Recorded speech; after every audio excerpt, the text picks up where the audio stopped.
Magandang umaga sa ating lahat. Si Pastor Eugene po ito ng Mount Zion NHV. Present ko po sa inyo ang mensahe for this Sunday, January 9, 2022 para po sa mga kapatiran. Ito po ang ating slide.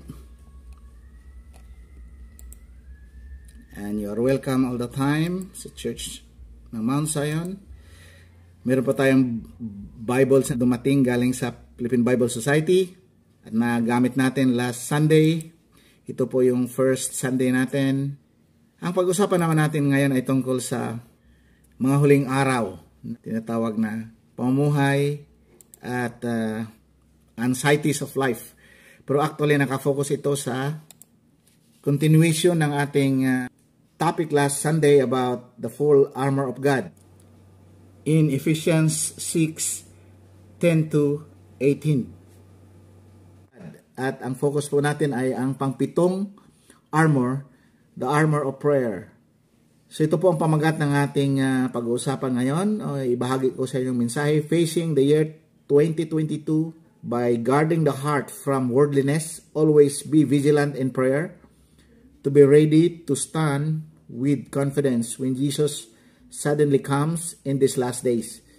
At ang talata po natin sa Lucas 21:34 to 37.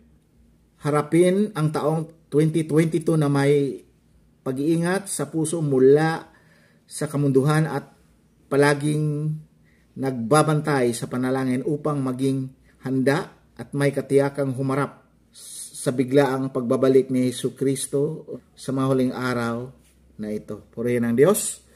Lord, bless your people as they listen to your words, to the message. Protect them from all levels of attack from the evil one. Let them all be victorious this year 2022 and beyond. I am declaring that your people will fulfill your will in this life and they will be blessed in the life to come. For your glory and honor in Jesus' name. Amen. Kung natandaan nyo, ang pinag-usapan natin nakaraan ay tungkol po sa facing year 2022 by wearing the full armor of God.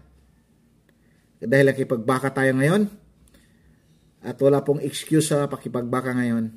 All of us are fighting, engaging our faith against the kingdom of darkness, against the system of this world, against the people who are enemies of the gospel, and also even against our sinful nature. Ito po ang hinaharap natin, kaya dapat tayong ready at naisuot na natin ang baloti ng Diyos. Subalit meron tayong pag-usapan itong tinatawag na the seventh weapons, the prayer, or the weapons of prayer by faith, using the word of God, invoking the name of Jesus Christ of Nazareth, the power of His blood and resurrection, para po magtatagumpay tayo at hindi tayo maging biktima sa digmaang ito. At sa slides po ito po ang tinatawag na worldliness or self-indulgence sa daigdig na ito, at pati dollar ay punong-puno ng kabalisahan sa mga kabalisahan ng daigdig. Ang chapter 21 ng Luke na gagamitin natin ay parallel chapter po ng Matthew 24, at alam natin na nagtutukoy ito sa mga pangyayari sa mga huling araw. At alam niyo ba na nagsimula itong Luke 21 sa isang balo na binigay niya lahat ang kanyang offering sa temple, so wala na siyang maitira sa kanyang buhay. Siyempre, ang kasunod niyang gawin ay manalangin. So dito natin makita na even if halos wala nang mga imposible na ang pangyayari sa daigdig, mayroon pa rin posibleng gawin ng Diyos dahil makapanalangin tayo. Amen ba? At alam natin na dito sa Luke 21, in reference with Matthew 24, alam na natin na magkaroon ng mga pangyayari, digmaan, revolusyon, calamities, at naranasan ang tinatawag nating plagues, kasama itong pestilences, COVID-19. Tingnan nyo yung COVID-19. Ang variants, hindi na makokontrol nila kung dati, 8 months pwede or up to 1 year ang isang vaccine. Ginawa nilang 6 months. Ngayon, 3 months na lang. As I said, baka gawin nilang weekly yan. So, mapupuno na ng vaccine ang katawan ng tao. Kaya ng lusugan natin yan. Pero dahil merong sandata ng panalangin, kaya tayong iingatan ng Diyos. Marami pang mga signs sa pagbabalik ni Jesus na tinatawag ito ngayon na the time of trials or the beginning of sorrows, na paghandaan natin sa ministeryo ng panalangin. Na walang nakakalam sa araw at oras ng pagbabalik ni Jesus. Pero pag ikaw ay isang mapanalangin na Kristiyano, sure, bibigyan tayo ni Lord ng guidance, possible this year, possible this month, na hindi tayo masurpresa sa kanyang pagbabalik. Subalit, gaya na ng panahon ni Noah, yung mga tao ay walang pakialam na sinabihan na pala sila ni Noah na babaha na o darating ang baha. Dahil nga po sa tinatawag na worldliness. At yun pong ating iingatan sa buhay natin. At dito po tayo gagamit ng sandata ng panalangin. Dito po sa slide na ito, meron pong 3 command na binigay ang Panginoon at mga warnings sa mga huling araw na ito na dapat nating pagtuunan ng pansin at halaga. Mag-ingat kayo na huwag kayong mahulog sa labis na pagsasaya, paglalasing at mato ng iyong pag-iisip sa mga alalahanin sa buhay na ito. Kung hindi ay bigla kayong aabutan ng araw na iyon, yung pagbabalik ni Jesus, o mga trials na biglaan, na tulad ng isang bitag, sapagkat darating ang araw na iyon sa lahat ng tao sa ibabaw ng lupa. So ang una natin gawin sa ating buhay, base sa talatang ginagamit natin, ay to guard our hearts against worldliness, para hindi mabigyan ng puwang ang kaaway to attack us. Ingatan natin tayong sarili laban sa worldliness, yung tinatawag na self-indulgence and ungodly life. Kristiyano tayo, niligtas tayo at hinanda sa buhay ng walang hanggan at buhay ng kabanalan, kaya huwag nating pagbigyan ng kaaway ng pagkataon. Huwag tayong maglasing o maglasing sa anumang mga bagay na mapaghiwalay tayo natin sa Diyos. Hindi lang ang alak ng paglasing. Minsan nalasing din yung tao sa kanyang tagumpay at kanyang ambisyon, o nalasing din siya sa kayamanan. Ingatan din natin ang ating isip na hindi ito mapokus sa tinatawag na kabalisahan sa buhay. Nagbanggit po ang banal na kasulatan, dapat nakatuon ang ating mga isip sa lugar ng kalangitan o panlangit na mga bagay. Ang reason po bakit binigyan tayo ni Lord ng utos na ingatan natin ang ating mga puso o bantayan natin ang mga puso laban sa worldliness, dahil nga po ayaw ni Lord na mabigla tayo o makot by surprise sa kanyang pagbabalik, o ayaw ni Lord na mabigla tayo sa mga pagsubok na parang wala tayong depensa. Ayaw ni Lord na maging sugatan tayo o malaki ang sugat sa labanan ito. Dapat wise tayo sa labanan ito. Kaya pinaghanda tayo ni Lord para hindi tayo maging casualty o hindi tayo maging biktima. Kasi nga si Jesus nagtagumpay na para sa atin. Pangalawa, para hindi tayo mahulog sa bitag, kasi yung mga hindi naghanda sa mga pagsubok at hindi naghahanda sa pagbabalik ni Jesus, ay para silang nahulog sa bitag. Kasi nga po, hindi nila pinansin ang warning, hindi nila naintindihan ang pangyayari sa daigdig. At Kristiyano lang po, totoong Kristiyano lang po ang makaunawa sa ganitong pangyayari. Na dapat tayo ay hindi mahulog sa bitag ng pagdating ng pagsubok o pagdating ni Jesus dahil walang kahandaan. Gusto ni Jesus na handa tayo parati. At alam natin ng pagbabalik ni Jesus, ay even ang mga pagsubok na darating, ay hindi mo anticipate yan. Ang mga pagsubok at pagbabalik ni Jesus ay sudden at unexpected. Yun po ang nangyari talaga. Biglaan lang yan dumarating. Kung hindi natin napaghandaan o wala tayong ginawang paghanda, ay patuloy tayong sugatan. So balikan po natin in slide 16, meron pong 3 utos ang ating Panginoon sa ating teksto, Luke 21:34 to 37. Ang una po ay to guard our hearts against worldliness. Slide 17, dito po. Pangalawang utos is to be alert and ready at all times in our life. Kumbaga, dapat handa tayo sa anumang mangyari sa bawat panahon ng ating buhay. Kumbaga, naka-tune in tayo kay Lord. Pangatlo, be vigilant in prayer always. Maging matiyag o gising sa panalangin parati sa ating buhay. Kasi po, inuutos ito ni Lord na huwag tayong mawala ng pag-asa, kundi manalangin at manalangin ng patuloy. In 1 Thessalonians chapter 5 verse 17. Ano po ang dahilan bakit binigyan tayo ni Lord ng ganitong mga utos sa mga huling araw? Dahil nga po, gusto ng Panginoon na magkaroon tayo ng tinatawag na lakas to endure. O kung hindi man, malampasan natin, mapagtagumpayan o makaiwas tayo sa anumang mabigat na mga pagsubok na ipahintulot o darating sa buong daigdig. Naghintay po tayo sa tinatawag na appearing of our Lord Jesus Christ para kunin niya tayo. Pero habang naghihintay tayo, tumitindi ang mga pagsubok.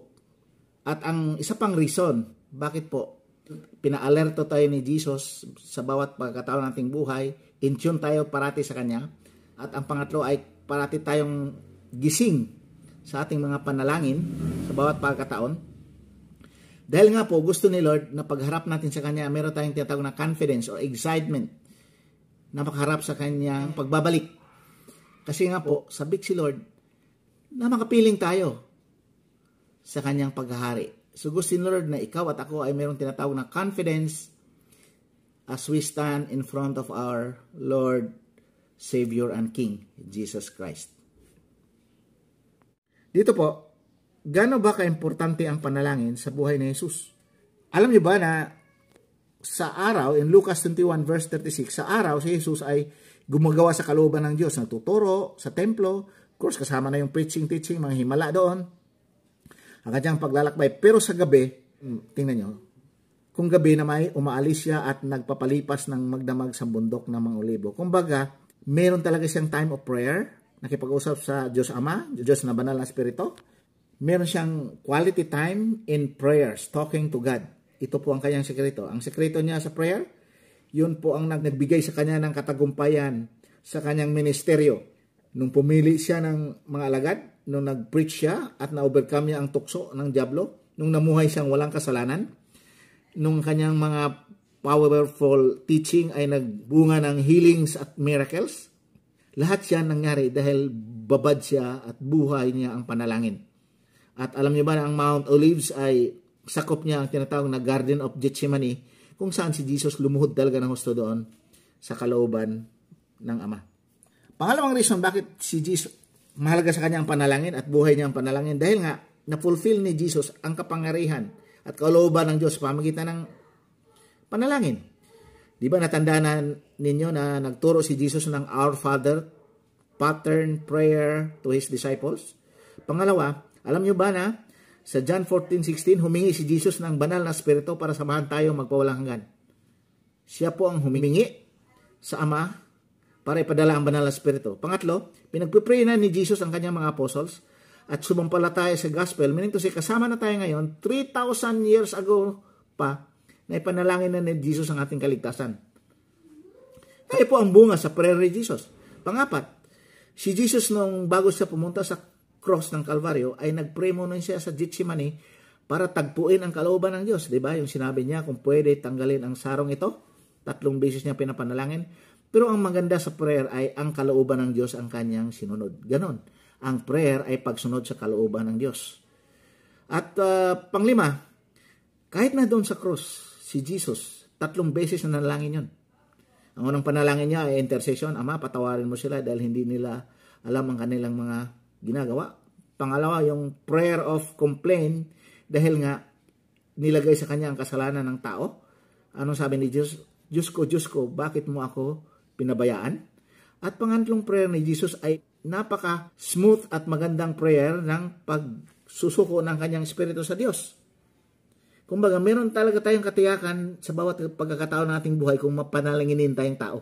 Kasi nga, anong sinabi ni Jesus? Father, sa inyong mga kamay, ipagkatiwala ko ang aking espiritu. So, bawat pagkakataon pala ng ating buhay ay merong katiyakan basta mapanalanginin tayong tao. Bawat minuto, oras ay pwede natin ipagkatiwala ang ating espiritu o buhay sa Diyos para meron tayong katiyakan sa anumang mangyayari. Amen ba? Ganun po katindi ang sekreto ng buhay ni Jesus bilang isang mapanalanginin na lingkod ng Diyos o Diyos na nagkatawang tao. Pinakita talaga niya ang kanyang buhay panalangin. At pangatlo pong sekreto ni Jesus, bakit siya namumuhay ng panalangin? Dahil pala, yan pala mismo ang pinili ni Lord at binigay sa kanya ng Ama na ministeryo ngayon at magpawalang hanggan bilang isang intercessor o nanalangin para sa atin, isang pinaka-saserdote, the priest and the high priest of God. Siya po ang priest and high priest of the new covenant pangwalang hanggan.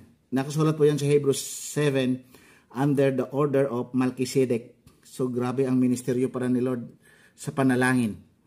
At katunayan nga, mabasa natin ito dito sa Hebrews 7:24 to 26. Ngunit si Jesus ay buhay magpakailanman, kaya't walang katapusan ng kanyang pagkasaserdote o pagkapari. Dahil dito, Lubusan niyang maililigtas ang lahat ng lumalapit sa Diyos pamagitan niya, sapagkat siya ay nabubuhay magpakailanman upang mamagitan para sa kanila. Sa makatuwid, si Jesus ang pinakapunong pari na kailangan natin. Siya ay banal, walang kasalanan, ni kapintasan man, inihiwalay sa mga kasalanan at itinataas sa kalangitan. Kumbaga, dahil sa intercessory ministry ni Jesus ngayon, na nanalangin si Jesus sa atin na tuloy-tuloy sa atin ngayon, ay binigyan tayo ng katiyakan na buhay na walang hanggan. Kasi nga, pinoprotektahan tayo ni Lord sa kanyang mga panalangin.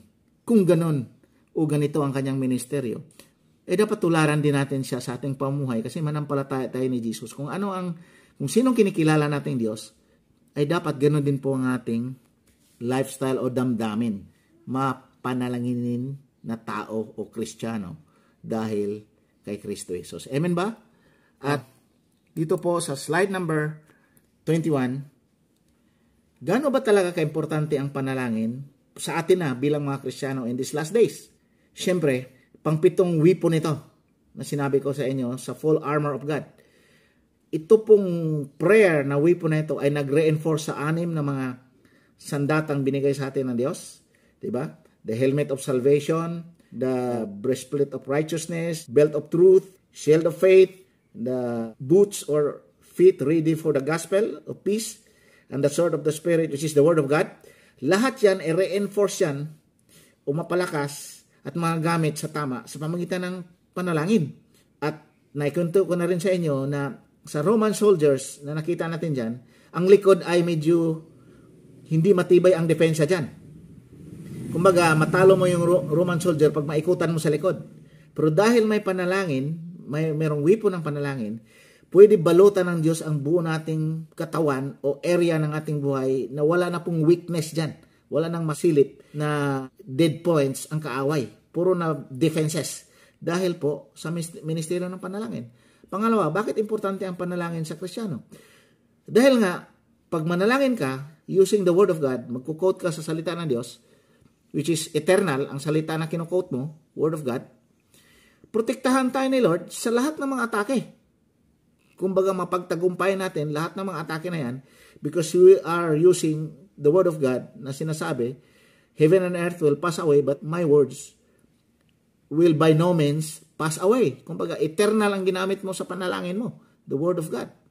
Pangatlo, pag manalangin tayong may panampalataya, using the Word of God and invoking the name of Jesus, invoking the blood of Jesus, invoking the power of Jesus' resurrection, sure, dahil nga ginamit natin itong kapangyarihan ito, it can defeat the enemy, Satan and his kingdom, at kahit na physical enemies pa yan, nalalabas, at sasaktan tayo, pag mabanggit mo lang yung panalangin of rebuke by the blood of Jesus, in the name of Jesus Christ of Nazareth, at this has been proven kahit saan, at maraming patutunan nito, God will really fight for you and protect you, and will defeat the enemy or enemies in Jesus' name. Pangapat, anong dahilan bakit tayo manalangin bilang Kristiyano at bakit importante ito sa atin? Dahil nga po, base sa talata natin, dito tayo maging handa parate sa bawat pagkakataon ng ating buhay at dito tayo maging matagumpay parate sa ating buhay ngayon at kinabukasan. Kumbaga, kung anong ini-invest mo ngayon sa panalangin, yun ang magdadala ng tagumpay sa darating na mga minuto at oras at yun din ang magdadala ng tagumpay sa bukas at lalo na sa eternidad. Kumbaga, binigay na ni Lord at napakabiyayang kapangyarihan ng panalangin gamit ang kanyang salita, gamit ang ating panampalataya. At sabihin lang natin ang ating mga panalangin at sa pamamagitan ng pangalan ni Jesus, claiming the blood of the Lamb or the blood of Jesus, claiming the name of Jesus Christ of Nazareth, ay tsak, magtatagumpay tayo. Amen ba? Praise the Lord. Praise God.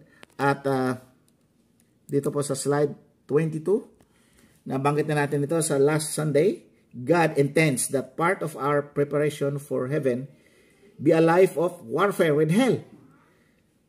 Lahat pong Kristiyano nakikipagbaka. Dapat aware ang lahat ng Kristiyano na we are fighting against Satan and his kingdom. At ang warfare for natin, binigyan tayo ni Lord ng full armors niya. 7 yan. At kasama yan ang armor ng panalangin na magprotekta tayo sa atin sa lahat ng direksyon at lahat ng bahagi nating katawan. In the name of Jesus Christ of Nazareth. At hindi lang yan. Bakit tayo victorious? More than conqueror? Kasi nga po, nananahan yung banal na spirito sa ating buhay. At pinapanalangin pa tayo ni Jesus. Ganun po katindi dapat ang pagkilos ng ating panampalataya. We are more than conquerors at sa victorious side. At ang slide na ito, number 23, kailangan natin, ang challenge is live as a winner in Christ who is in us, na nagtagumpay na para sa atin. Kumbaga, sinilyuhan na ni Lord ng katagumpay natin. Kumbaga, hindi nakita ni Lord na talunan tayo. God already declared that you and I are more than conquerors or victorious. So, dapat tayong mamuhay sa winner's side. Use the full armor of God. Use the prayer by faith always sa pamagitan ng Panginoon Jesucristo o sa pangalan ni Jesus para meron tayong katiyakan ngayon, bukas at magpakailanman. Katiyakan ng katagumpayan. Secondly, ang pinaka-option natin bilang matagumpay ay talagang harapin natin ang taong ito, 2022. Unahan na natin sa matinding panalangin kasi nga po, meron pong vision na nakita na mas tumindi pa itong virus na ito. Merong virus na maaring mag-fulfill sa Revelation na matindi. Baka itong virus na ito ay ito na sinasabi nila na yung mga taong matamaan nito ay hindi na gumagaling. Pero dahil nga meron tayong weapon ng panalangin, uunahan na natin in advance ng victory and protection, di ba? Uunahan na natin ito na kahit na, alam nyo ba na hindi lang virus ang sisira ng katawan, sisirain din ng mga vaccines ang katawan natin. E paano yung aabot ng mga 20 vaccines yan dahil sa variants? Isipin mo, 20 vaccine ipapasok sa katawan. Paano kung mag-spike yung mga proteins na yan? Lalo na kung mRNA ang vaccine mo. Pero dahil Kristiyano tayo at meron tayong provision, Mark 15:16, meron tayong maraming provision na kahit na makainuman tayo ng lason ay hindi yan makalason sa atin. Pwede natin i-declare, kahit na intention nila ay sirain ang ating katawan, sa ating mga panalangin, sa paggamit natin sa sandata ng panalangin, ay it will become good in our body and system. Meron bang mahirap sa Diyos? Jeremiah 32:27, He is the God of all creation. Siya pong makapangyarihan na Diyos. Meron bang mahirap sa Kanya? Luke 1:37, is there any impossible from God in His promises? Pag nangako ang Diyos ng protection, tutuparin niya yan sa atin, basta pakilusin natin ating panampalataya sa pamamagitan ng panalangin. Amen ba? So maging handa tayo sa bawat pagkataon nating buhay sa ating mga panalangin, bawat pagkataon, habang hinihintay natin ang pagbabalik ni Jesus. Lastly, tandaan natin na ang Diyos natin ay hindi nagbabago. Dahil nanalangin siya tuloy-tuloy sa atin ngayon, hindi nagbabago ang Diyos sa kanyang pangako, sa kanyang katapatan na samahan niya tayo. Hindi nagbabago ang Diyos sa kanyang pangako na bilang manampalataya, bibigyan tayo ng panibagong katawan or babalikan tayo sa kanyang appearing na magbago, bibigyan tayo ng tinatawag na glorified body kasi nananabik si Lord na magharing kasama tayo. Praise the Lord. Kasi itong Kristong ito, nagbibigay pa sa atin ng privileges, hindi lang tayo magharing kasama niya, heir of the kingdom pa. Meron to si royalty pa ang binigay niya sa atin. Royalty. Kaharian ng langit. Dahil nga ang Diyos na ito, ang Kristong ito, ay ang Kristong hindi nagbabago noon, ngayon, at magpakailanman. Hebrews 13:8. Kaya ngayon, anong dapat namin gawin? Siyempre, mahalin natin si Jesus at ibabad natin ating buhay sa bawat pagkataon. Buhay, panampalataya at panalangin, gamitin natin ang sandatang ito para maging handa tayo sa kanyang pagbabalik.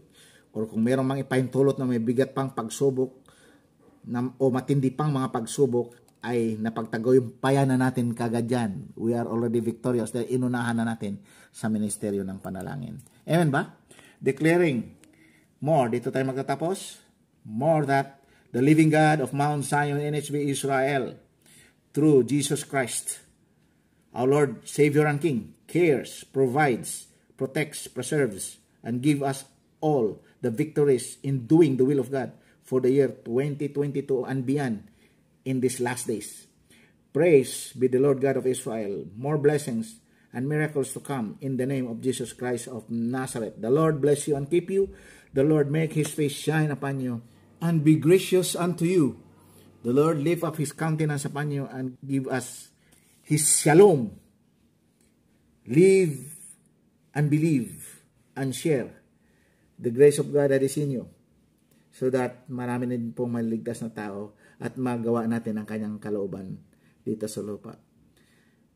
Receive the blessings and favor of the Lord in the name of the Father and of the Son and of the Holy Spirit, in the name of Jesus Christ of Nazareth, our Lord, God, Savior and King. Amen. Praise God. Praise God. Pastor Eugene, your friend, your intercessor, your brother, and by the grace of the Lord, your co-heir of the kingdom of the Lord. Praise be to the God of Israel, the living God, in the name of Jesus Christ of Nazareth. Bye-bye.